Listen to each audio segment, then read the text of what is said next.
اور ان میں سے ایک سقیف نے میرے دادا سے کہا بادشاہ سلامت ہمیں اب ایسی ملاقات سے معاف رکھیں جو دین مسیح اور بادشاہی مذہب کے زوال کی خبر دیتی ہے۔ ٹھیک ہے جی ناظرین، ستون گر گئے یہ بتا رہے ہیں۔ اس سے میرے دادا کو بہت شرمندگی ہوئی اور اساقفہ سے عرض کیا ستونوں کو قائم کریں، سلیبوں کو بلند کریں اور اس کے عالم و فاضل بھائی کو بلائیں کہ میں اس سے اس بچی کا نکاح کروں اور سعادت مندی سے تمہاری کوفت دور کر دوں۔ یہ عمل دہرایا گیا تو پھر وہی حادثہ پیش آیا جو پہلے پیش آ چکا تھا۔ لوگ منتشر ہو گئے اور میرے دادا حیران ہو کر اٹھے اور اپنے قصر میں داخل ہو کر ایک پردہ احرام کے لیے لٹکا دیا۔ اس رات میں نے خواب میں دیکھا، بی بی نرجس کہتی ہیں بشیر بن خاصے کہ اس رات میں نے خواب میں دیکھا کہ حضرت عیسیٰ شمون اور کچھ حواری میرے دادا کے محل میں جمع ہیں۔ ایک ممبر لگا ہوا ہے کہ جس کی بلندی آسمانوں کو چھوتی ہے اور یہ ممبر بالکل اسی جگہ پہ لگا گیا جس جگہ میرے دادا نے دن کے وقت لگایا تھا۔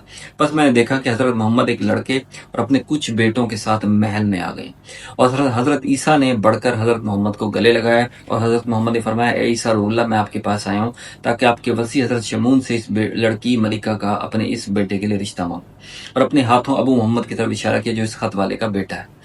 حضرت عیسیٰ نے حضرت شمون کی طرف دیکھا اور فرمایا تیرے پاس شرف آیا کہ تو اپنا رشتہ رسول خدا سے جوڑے۔ حضرت شمون نے فرمایا میں تو قبول کر چکا ہوں۔ پس حضرت محمد ممبر پر جلوہ افروز ہوئے، خطبہ پڑھا اور میرا نکاح اپنے بیٹے کے ساتھ کیا۔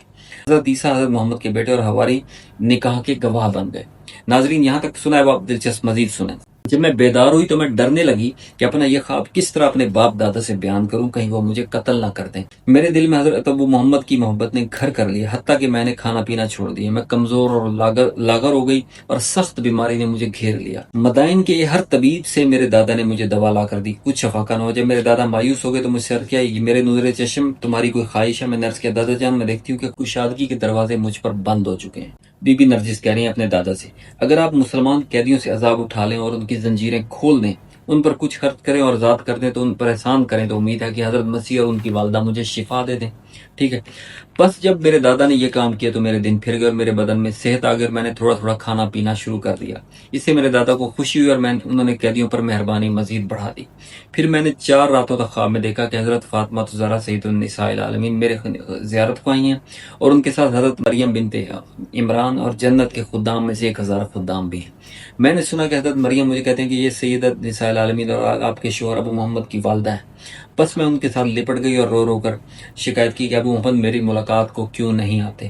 سیدت نساء نے مجھ سے فرمایا میرا فرزند تم سے کیسے ملنے ہے کہ تم مشرک ہو اور نصرانیوں کے مذہب پر ہو، اور یہ میری بہن مریم تمہاری اس دین سے بری ذمہ ہے۔ اگر تم چاہتی ہو کہ رضا الہی کو پالو تو حضرت مریم و مسیح بھی تم سے راضی ہو جائیں گے اور ابو محمد تمہاری ملاقات کو آئیں گے، تو کہو اشہد ان لا الہ الا اللہ و ان ابی محمد رسول اللہ۔ بس جب میں نے یہ کلمہ پڑھا تو سید النساء نے مجھے اپنے گلے لگا لیا اور مجھ سے راضی ہو کر فرمایا اب امید رکھو کہ ابو محمد تم سے ملاقات کو آئیں گے اور میں ان کو تمہاری طرف بھیج رہی ہوں۔ جب میں بیدار ہوئی میں یہ کہہ رہی تھی کہ ہائے مجھے ابو محمد کی زیارت کا کتنا شوق ہے۔ اگلی رات حضرت ابو محمد میرے خواب میں آئے اور میں انہیں دیکھ کر کہنے لگی میرے حبیب جب میرا دل آپ کی محبت سے بھر گیا تو آپ نے مجھ سے جفا کی۔ آپ نے فرمایا میری تاخیر کی وجہ تمہارا شرک تھا اور جب تم اسلام لے آئی ہو تو میں تمہاری زیارت کا آ گیا ہوں۔ جب تک ہم آمنے سامنے نہیں ہو جاتے تب تک میں ہر رات تمہارے خواب میں آتا رہوں گا اور اس کے بعد سے اب تک وہ میری زیارت کو آتے ہیں۔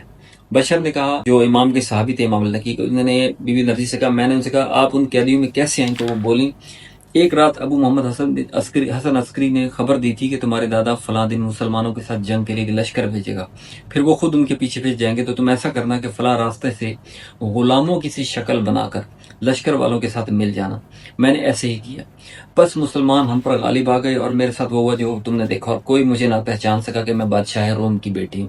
یعنی ناظرین وہ بتانا چاہ رہی ہیں بی بی نرجس کہ وہ ایک کیسر روم کی پوتی ہیں اور وہ بادشاہ روم کی بیٹی ہیں، اور لیکن انہوں نے کیونکہ مسلمانوں کا لشکر جیت گیا تھا اس لیے وہ غالب آ گئے، اس لیے وہ اس لشکر میں آ گئی۔ تو غنیمت کی شکل میں جس بزرگ کے حصے میں ہے تو اس نے میرا نام پوچھا تو میں نے نام بتانے سے انکار کیا اور کہا نرجس، تو وہ بولا کہ یہ تو عربیوں والا نام ہے۔ بشیر بن سلمان نے خاص بولا تعجب ہے کہ تم رومی اور زبان تمہاری عربی ہے۔ وہ بولی میرے دادا کو یہ بہت زیادہ پسند تھا کہ میں تعلیم حاصل کروں، پس ایک عورت صبح شام ہمارے گھر آیا کرتی تھی اور مجھے عربی سکھاتی تھی، یہاں تک کہ عربی میں میری زبان رواں دواں اور مستحکم ہو گئی۔ تو ناظرین اس طرح سے بی بی نرجس کو خرید لیا بشیر نے اور اس کے بعد امام علی نقی علیہ السلام کی خدمت میں پیش ہوا۔ تو امام علی نقی علیہ السلام جو ہیں ان کے بارے میں لکھا ہے کہ جب انہوں نے دیکھا بی بی نرجس کو تو بی بی نرجس نے انہیں سلام کیا تو آپ نے فرمایا کہ کس طرح خدا نے تمہیں اسلام کی عزت جبکہ نصرانیت کی ذلت اور اہل بیت محمد کا شرف دکھایا؟ تو وہ بولی، اے فرزند پیغمبر، میں آپ کو کیا بتاؤں، آپ تو مجھ سے بہتر جانتے ہیں۔ امام نے فرمایا، میں تم پر کچھ نوازش کرنا چاہتا ہوں، تم کیا پسند کرو گی؟ 10,000 درہم یا ابدی شرف کی بشارت؟ بی بی نے فرمایا، مجھے ابدی شرف کی بشارت چاہیے۔ تو امام نے فرمایا، تجھے بشارت ہو ایک ایسے بیٹے کی جو دنیا کے مشرق و مغرب کو عدل و انصاف سے بھر دے گا جیسے وہ ظلم و جور سے بھر چکی ہوگی۔ بی بی نے فرمایا، کس سے؟ امام نے فرمایا، اس سے کہ جس کے لیے رسول خدا نے آپ کا رشتہ فلاں رات فلاں مہینے اور فلاں رومی سال کو کیا تھا۔ وہ بولی، حضرت مسیح اور ان کے وسیع سے؟ امام نے فرمایا، اس ہستی سے کہ جس کے ساتھ حضرت مسیح اور ان کے وسیع نے آپ کی تجویز فرمائی تھی۔ تو وہ بولی، آپ کے بیٹے ابو محمد سے۔ امام نے پوچھا، کیا آپ ان کو جانتی ہیں؟ وہ بولی، کوئی ایسی رات نہیں جس رات مجھے ان کا خواب میں دیدار نہ ہو کہ جب سے میں ان کی ماں سید النساء کے ہاتھ پر ایمان لائی۔ امام علی نقی نے فرمایا، اے کافور، میری بہن حکیمہ کو بلاؤ۔ بس جب بی بی حکیمہ تشریف لائیں تو امام نے ان سے فرمایا، یہ ہے وہ بی بی۔ بی بی حکیمہ نے انہیں گلے لگایا اور کافی دیر تک لگائے رکھا اور بہت خوش ہوئی۔ اس پر بی بی نرجس کو حیرت ہوئی کہ مجھے ایسے مل رہی ہے بی بی حکیمہ یعنی امام علی نقی کی بہن ایسے مل رہی ہیں جیسے کہ مجھے بہت عرصے سے جانتی ہوں، بڑی قریبی رشتہ دار ہوں۔ تو انہیں حیرت ہوئی۔ تو امام ابو الحسن نے فرمایا، بنت رسول، انہیں اپنے مکان کی طرف لے جاؤ، فرائض و سنن کی تعلیم دے، بے شک یہ ابو محمد کی زوجہ اور قائم المہدی کی ماں ہیں۔ ہم قارئین دیکھیں، بات یہ ہے کہ یہ سارے واقعات ہیں۔ تو یہاں سے بی بی نرجس یہاں پر آئیں، اس کے بعد امام حسن عسکری سے ان کا نکاح ہوا اور وہی ابو محمد تھے، یعنی محمد یعنی امام مہدی کے والد کی کنیت ہے۔ تو امام حسن عسکری جو خواب میں آتے تھے تو وہی شخصیت نکلے، ان کی حیرت کی انتہا نہ رہی، بہت خوش ہوئیں اور پھر اللہ نے ان کی مراد پوری کی اور ان کا نکاح بی بی نرجس کا امام حسن عسکری سے ہوا۔ امام حسن عسکری کو بعد میں جن مصائب کا سامنا کرنا پڑا، 28 ایئرس کی ایج میں، 28 سال کی عمر میں زہر دے کر انہیں عباسی ظالم بادشاہ نے شہید کیا۔ تو امام مہدی کی الگ واقعات ہیں، وہ میں آئندہ سناؤں گا، پہلے بھی ویڈیوز میں امام مہدی سیریز کی ذکر کر چکا ہوں۔ تو یہ سلسلہ جاری رہے گا، میں آپ کو مزید اس بی بی نرجس کی زندگی حیات طیبہ کے بارے میں مزید آپ کے سامنے کوئی ویڈیوز ضرور لاؤں گا انشاءاللہ العزیز۔ پھر بات ہوگی۔